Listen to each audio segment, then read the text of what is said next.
Қайырлы күн достар, бұл Медикон білім арнасы сіздермен Әлихан Ғаниұлы және біз ферменттерге арналған сабағымызды әрі қарай жалғастырамыз.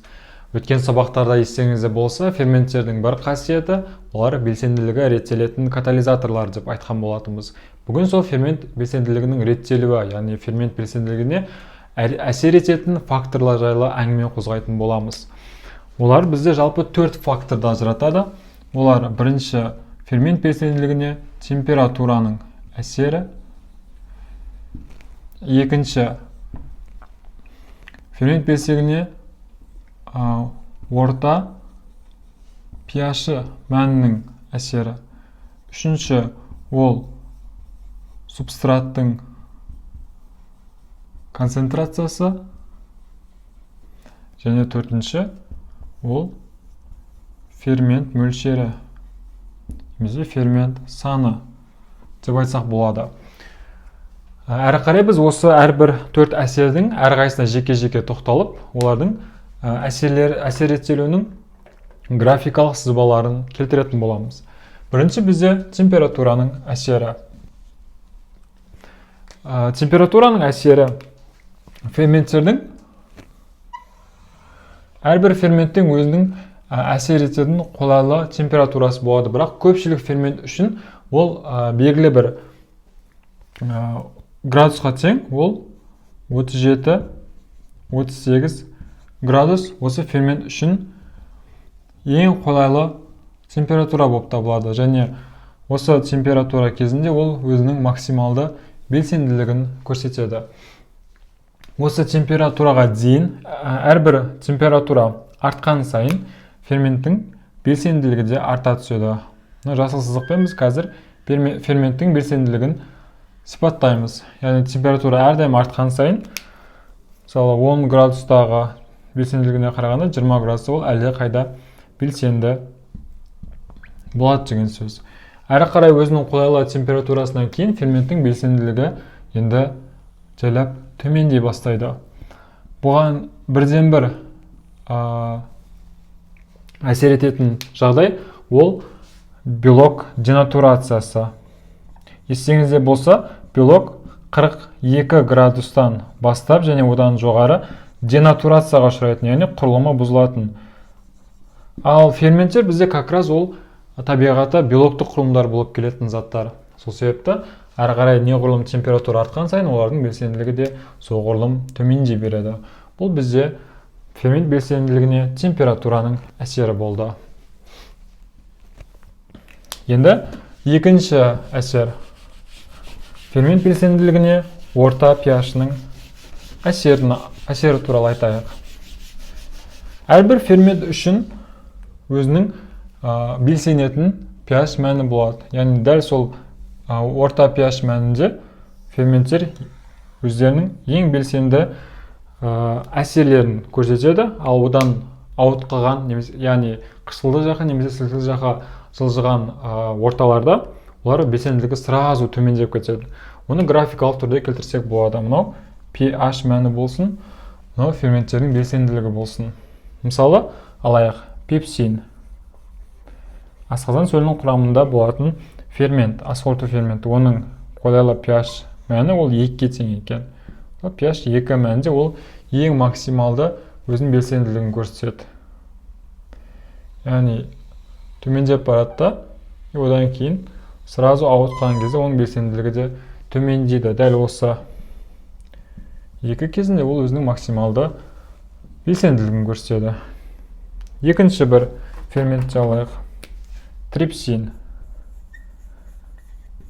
Ұйқы без сөлінде болатын фермент, оның қолайлы pH-ы ол 7-ге тең екен. Яғни 7-ге тең болған кезде ол өзінің максималды белсенділігін көрсетеді. Әрі қарай ауытқан кезде ол қайтадан белсенділігі түседі екен. Үшінші фермент алсақ болады. Үшінші фермент ол сілтілі фосфатаза деп аталады. Сілтілі фосфатаза. Оның pH қолайлы мәні ол 10-ға тең екен. Оны да графикалық түрде осылай келтірсек болады. Яғни біз қазір бейтарап ортада қышқылдық және сілтілік орталарда ферменттердің белсенділігін реттелуін көрсетті графикалық түрде. Бұл бізде орта pH-ның мәні болды. Фермент белсенділігіне әсер ететін үшінші фактор ол бізде субстрат концентрациясы болып табылады. Графикалық түрде төменде субстраттың концентрациясы, вертикальды түрде біз ферменттің белсенділігін алайық. Субстрат концентрациясы ол ферменттің жалпы қамтамасыз етілуіне байланысты екен. Мысалы, бізде жалпы саны айталық 10 миллиондай фермент бар. Және 2 миллиондай субстрат болады. Яғни 2 миллион субстрат тек 2 миллион ферментті ғана қамтамасыз ете алады деген сөз. Сонда ол белгілі бір мөлшерде субстраттың концентрациясы мысалы 2 миллионды құраса, ол ферменттің белгілі бір белсенділігін ғана көрсете алады. Олар максималды түрде, мысалы, мына жерде қазір 2 миллион. Ол 10 миллионға дейін субстраттың концентрациясын көтерген сайын, ол максималды түрде оның белсенділігі арта береді. Бірақ ол 10 миллионға жеткен кезде әрі қарай ферменттің белсенділігі өзгермейді. Ол әрі қарай тек бір ғана белсенділік дәрежесін көрсетеді. Себебі уже ол субстраттың саны 10 миллионға жеткен кезде ол 10 миллион ферменттің бәрін қамтамасыз етіп болды. Әрі қарай ол 15 миллионға арттырсаң да қалған 5 миллионмен әсер ететін фермент, айналысатын фермент жоқ болады. Сол себепті әрі қарай ферменттің белсенділігі өзгермейді екен. Яғни субстраттың концентрациясына тәуелділігі фермент белсенділігінің ол осындай сызық күйінде көрсетіледі.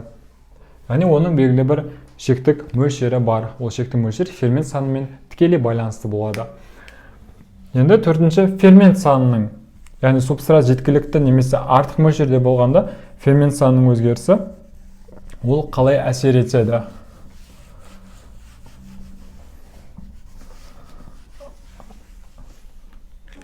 Мұнда біз фермент мөлшерін көрсетеміз. Субстраттың мөлшері жеткілікті түрде болғанда ферменттің саны артқан сайын ферментативті белсенділік те соғұрлым жоғарылай береді екен. Ол тік сызық күйінде болады және ол шексіздікке қарай ұмтылады. Яғни әрбір фермент саны артқан сайын ондағы ферментативті процестердің белсенділігі де көріп тұрғандарыңыздай арта береді. Бұл яғни субстраттың белгілі мөлшері, артық мөлшері болған кезде. Бірақ егер мысалы субстраттың саны шектеулі болатын болса, мысалы субстраттың саны айталық, мұнда 20 миллион дейік. Ол 20 миллионға жеткен кезде ферменттің санында ол әрі қарай тек X өсіне параллель белсенділік көрсетеді. Ал субстраттың саны мөлшерден артық болатын болса, онда фермент артқан сайын ферментативті процестер де әрі қарай көбейе береді. Бұл бізде субстрация концентрациясы мен фермент санының жалпы ферментативті процестердің белсенділігіне әсері болды.